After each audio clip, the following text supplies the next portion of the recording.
Bonjour à tous. Aujourd'hui, c'est une question de Bénédicte qui demande « Comment pouvons-nous apporter la joie du Christ dans des milieux hostiles ?» C'est une bonne question qui rejoint nécessairement le désir d'être missionnaire que le Christ nous a confié. Il dit d'ailleurs à ses apôtres, quand il les envoie en mission, il leur dit dans toute maison où vous entrerez, dites paix à cette maison. S'il y a des amis de la paix, votre paix reposera sur eux et alors vous resterez dans cette maison. Mais si votre paix n'est pas accueillie, alors tournez les talons, secouez la poussière de vos pieds et allez ailleurs, allez dans un autre endroit. Donc Jésus traite un peu de cette question dans les milieux hostiles. Il dit qu'il faut faire demi-tour. Alors, je voudrais tout de même essayer de préciser les choses.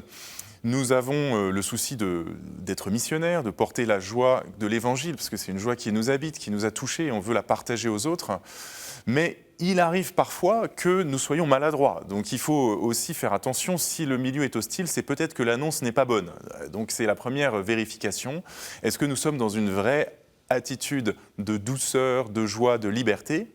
Si jamais notre annonce est effectivement évangélique, et notre attitude aussi, et que le milieu demeure hostile et réfractaire, alors dans ces cas-là, nous sommes un peu persécutés, comme les disciples que Jésus envoie et qu'il prévient que ces persécutions arriveront.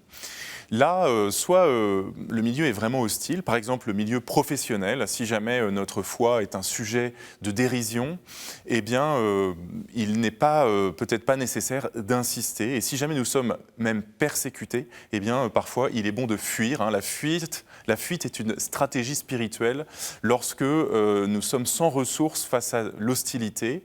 Et il ne faut pas avoir peur de temps en temps de s'en aller et de secouer la poussière de nos pieds en disant « Non, il n'y a rien à faire avec vous, j'ai pourtant usé de toutes les ressources d'un cœur bon et généreux, mais si on ne m'accueille pas, je préfère partir plutôt que soit devenir violent ou bien subir des injustices qui vont m'user. » Voilà. Mais il arrive aussi parfois qu'on ne puisse pas fuir ou qu'il ne faille pas fuir. Et dans ces cas-là, il faut demeurer. C'est le cas si jamais le milieu hostile est la famille. On ne peut pas s'échapper complètement de sa famille. Et il arrive que des personnes qui se convertissent au Christ s'aperçoivent qu'ils sont en but à l'opposition. Et bien dans ces cas-là, c'est ce qu'on appelle le martyre, même si ce n'est pas encore une mise à mort. C'est en tout cas une petite persécution, parfois du quotidien, qui nous coûte beaucoup. Et là, l'hostilité, on l'a subie comme le Christ qui nous a précédés et qui l'a lui aussi subi. Voilà quelques clés pour essayer de discerner cette question qui est forcément du cas par cas.